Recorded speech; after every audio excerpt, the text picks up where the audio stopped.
কালো গেঞ্জি, তোর বউ হবে না, তুই বই পাবি না, বসে পড়ো। এই কথায় আছে না, শেষ ভালো যার, বলেন না শেষ ভালো যার। আমরা শেষটা ভালো করতে চাই, নারায়ে তাকবীর।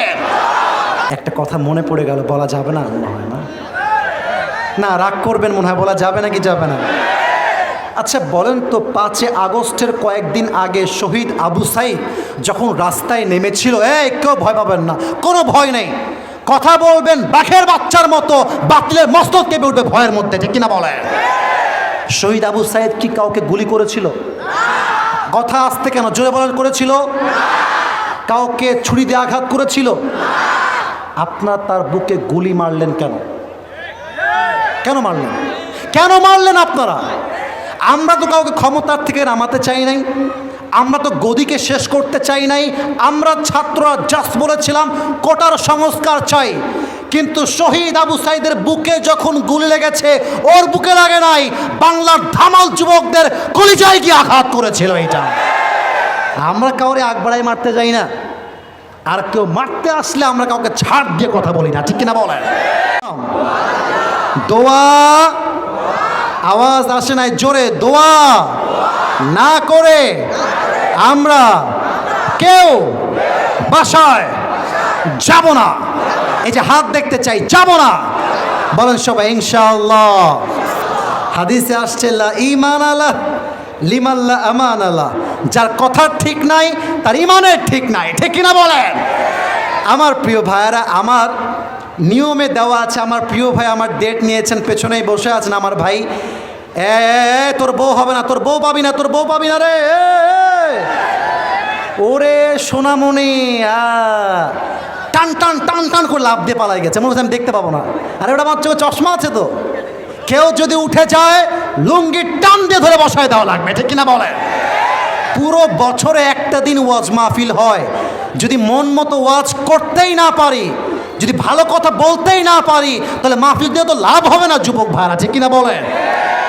আমার টাইম হচ্ছে 1 ঘন্টা, পুরো বাংলাদেশে আমি 1 ঘন্টা ওয়াজ করি, তবে সব জায়গায় গিয়ে তো নিয়ম দিয়ে, কানুন দিয়ে, আইন দিয়ে হয় না, মাঝে মাঝে তো ভালোবাসা দিয়েও হিসাব করতে হয়, ঠিক কিনা বলে?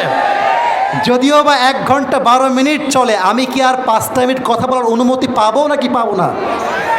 আচ্ছা আমি জিজ্ঞেস করছি, উত্তর দিবেন, ওয়াজ কি চলবে না দোয়া হবে? চলবে না দোয়া হবে? নারায়ে তাকবীর, নারায়ে তাকবীর। এই প্রথম পয়েন্টে একটা শেষ বাক্য বলতে চাই। আপনার সবাই আল্লামা দেলোয়ার হোসেন সাঈদী হুজুরের নাম শুনেছেন নাকি শোনেন নাই? জোরে বলবেন, শুনেছেন নাকি শোনেন নাই? আমাদের যুবকদের শুধুমাত্র কলিজার টুকরা নয়, আমার যে মুরব্বিগুলো বসে আছে, এই মুরব্বিগুলো ফ্রি টাইমে একমাত্র সবচাইতে বেশি আল্লামা সাঈদীর ওয়াজ তারা শোনে, ঠিক কিনা বলে? আল্লামা সাঈদীর ভেতর নবীর ভালোবাসা কত বেশি ছিল, জাস্ট একটা উদাহরণ দিতে চাই। আল্লামা সাঈদীকে সংসদে বলা হয়েছিল রাজাকার, আর উনি আল্লাহর নামে শপথ করে বলেছিলেন, আমাকে রাজাকার বলে কেউ যদি তা প্রমাণ করতে না পারে, তবে সে পিতৃ পরিচয়হীন জারজ সন্তান, অবৈধ সন্তান, ঠিক কিনা বলে? নবীর ভালোবাসা কত প্রবল ছিল, 12টা বছর জেলখানায় ধুকে ধুকে মরেছে। তবে একটা কথা জয়পুরহাটের মানুষকে রাজ সাক্ষী হিসেবে বলতে চাই, আল্লামা সাঈদীর মৃত্যু কোনো স্বাভাবিক মৃত্যু ছিল না, তাকে ইনজেকশন পুশ করে তথাকথিত জালেম স্বৈরাচার সরকার হত্যার রূপ ধারণ করেছিল, ঠিক কিনা বলেন? আজ এই দেশ স্বাধীন হয়েছে, তাওহীদ জনতার আবদার রয়েছে, দাবি রয়েছে, যত বিচার হবে তার মধ্যে প্রথম বিচার হবে সাঈদীর হত্যা যারা করেছে তাদেরকে বাইতুল মুকাররমের সামনে ফাঁসির কাস্টে ঝুলিয়ে হত্যার রায় পাশ করতে হবে। ওনার ভেতরে নবীর ভালোবাসা এত প্রবল ছিল, উনি দমে যান নাই। উনি বলতেন, তোমরা যে আমাদেরকে মৌলবাদী বলে গালি দাও, আমরা মোটেও রাগ করি না। মৌলবাদী আসছে মূল থেকে, মূল মানে কোরআন, মূল মানে হাদিস, মূল মানে আল্লাহ তাআলা, মূল মানে তার রসুল। আমরা হলাম মূলবাদী, তোমরা সবাই আগাবাদী। এবার বুঝে থাকলে উত্তর দিবেন, নয় চুপচাপ বসে থাকবেন। বলেন তো, গাছের আগায় শক্তি বেশি না গোড়ায়? আসতে না জোরে, আগায় না গোড়ায়? উনি বলতেন তোমরা থাকো গাছের আগায়, আমরা থাকি গাছের গোড়ায়। বাড়াবাড়ি বেশি করতে যেও না, বেশি বাড়াবাড়ি করলে 16 কোটি মানুষ মিলে গাছের গোড়ায় একটা ঝাঁকুনি মারবে, মামু বাড়ি দিল্লি গিয়ে পড়বা। দিল্লি গিয়েই তো তারা পড়েছে। নবীর ভালোবাসা এত প্রবল ছিল, হত্যা করেছে, জুলুম করেছে, বাট আল্লামা সাঈদী একটা মুহূর্তের জন্য বাতিলের সামনে তার মাথাকে নত করে নাই। এই জন্য নবীর ভালোবাসার দরকার আছে না নাই? আরো 2টা পয়েন্ট ছিল, জাস্ট অল্প কথায় শেষ করে। কালো গেঞ্জি, তোর বউ হবে না, তুই বই পাবি না। বসে পড়ো। এই কথায় আছে না, শেষ ভালো যার? বলেন না, শেষ ভালো যার। আমরা শেষটা ভালো করতে চাই। নারায়ে তাকবীর। 2 নাম্বার, সাহাবীদের, আমি কোনো ঘটনা নয়, জাস্ট এক্সাম্পল দিয়ে শেষ করব। 2 নাম্বার, সাহাবীদের সাহসিকতা কেমন ছিল আপনারা সবাই জানেন। খন্দকের যুদ্ধে যখন আমর বিন মারহাব ডাক দিয়ে বলল, এই সাহাবীরা, এই মুসলমানরা, আমার সঙ্গে কে যুদ্ধ করবি? বাপের বেটা বাহিরে বের হয়ে আয়। কেউ বের হয় না। আলী রাদিয়াল্লাহু তাআলা আনহু বের হয়ে গিয়েছে, হাত তুলে বলছে, ইয়া রাসূলুল্লাহ, আমি যুদ্ধ করতে চাই। আমর বিন মারহাব দেখতে কেমন? Look at my body. তার হাইটটা হচ্ছে জাস্ট লাইক দিস, এত লম্বা। আর আলীর হাইটটা হচ্ছে জাস্ট লাইক দিস, এমন। অর্থাৎ আলী দেখতে চাইলে মাথা উঁচু করতে হবে, আর আমর বিন মারহাব তাকে দেখতে চাইলে মাথা নিচু করতে হবে। এবার আলী তার সামনে এসে সিনা টান করে দাঁড়িয়ে গিয়েছে, এই বেটা তোকে আমি মারবো। তা আমর বিন মারহাব বলছে, বাবু তোমার বয়স খুবই কম, তুমি যাও বাবু, তোমাকে আমি মারতে চাই না, বাচ্চাদের গায়ে হাত তুলি না। এই কথা শুনে আলীর গায়ে রক্ত গরম হয়ে গেছে। আরে বেটা, তুই কারে কি বলিস? একবার যুদ্ধ করেই দেখ না, তোর মতো কাফের কল্লা উড়াইতে আমি আলীর 1 সেকেন্ড সময় লাগবে না। আল্লাহু আকবার। আচ্ছা, আমর বিন মারহাবের দেহের পোশাকটা হচ্ছে লোহা। এটা আমার মাথায় কি উপরে? ভয় কেন? এটা কি? এটা আমার জুব্বা। এটার নাম কি? এটা হচ্ছে কাপড়ের তৈরি। কিন্তু আমর বিন মারহাব যে পোশাকটা পরে আছে, এটা লোহার তৈরি। বলছে, আয়, তুই আমাকে মারবি যেহেতু আয়।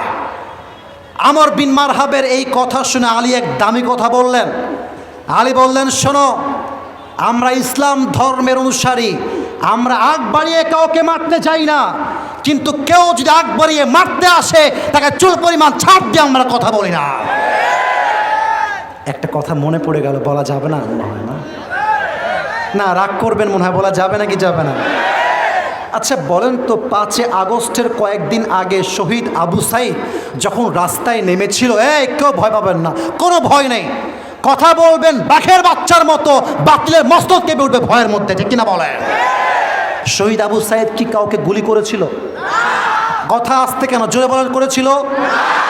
কাউকে ছুরি দিয়ে আঘাত করেছিল? আপনার তার বুকে গুলি মারলেন কেন? কেন মারলেন? কেন মারলেন আপনারা? আমরা তো কাউকে ক্ষমতার থেকে নামাতে চাই নাই, আমরা তো গদিকে শেষ করতে চাই নাই। আমরা ছাত্ররা জাস্ট বলেছিলাম কোটার সংস্কার চাই।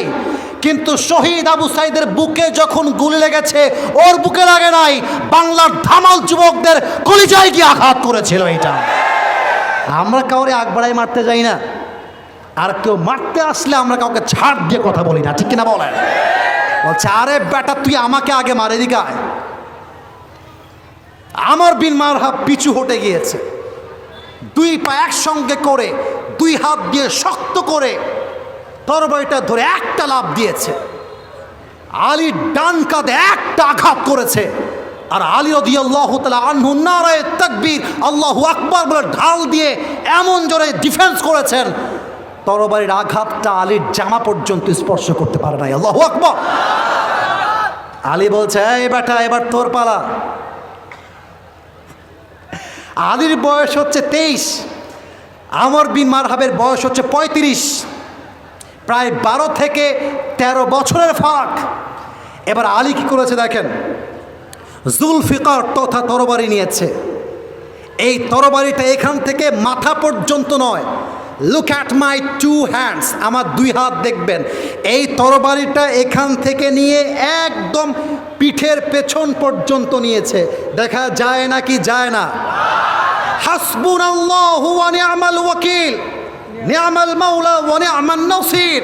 আমার জন্যই আল্লাহ এনাফ, তিনি আমার সেরা অভিভাবক। এই হাসবুনাল্লাহ বলে একটা কোপ দিয়েছে, আমর বিন মারহাবের ঢাল ভেঙ্গে, লোহার পোশাক ভেঙ্গে পুরো দেহটা বিচ্ছিন্ন হয়ে 2 দিকে ছিটকে পড়ে গিয়েছে।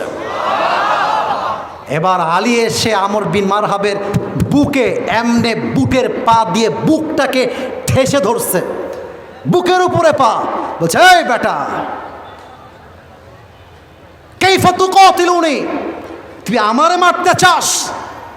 আনতা তা'বুদু হাজারান ওয়া আনা আব্দু রাব্বি মুহাম্মদ, আরে তুই তো পাথরের পূজা করিস আর আমি কাবার রব আল্লাহর পূজা করি, আর তোর মতো পাথর পূজারি, মূর্তি পূজারি আমি আলী একটা বাঁকা চুলকে সোজা করবার কোনো ক্ষমতাই রাখে না, ঠিক কিনা বলে?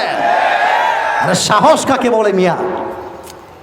ছোট মরিচের বলে না, ছোট মরিচের। অতএব জয়পুরহাটের মুসলমানেরা, ভয়ের কোনো কারণ নেই, আশঙ্কার কোনো কারণ নেই। বুকটা চিরে দাঁড়িয়ে যাও আর স্লোগান দাও, আগামীর সংসদ হবে কোরআনের সংসদ, ঠিক কিনা বলে? অতএব বাতিল পক্ষের দল ভারী হতে পারে, বাট একজন তাজা মুসলমান ইমানদার 1000 কাফেরের সমান, ঠিক কিনা বলে? আল্লাহ সাহাবীদের মতো আমাদের সবাইকে ইমানদার হওয়ার তৌফিক দান করুক, সাহসী হওয়ার তৌফিক দান করুক। আমিন।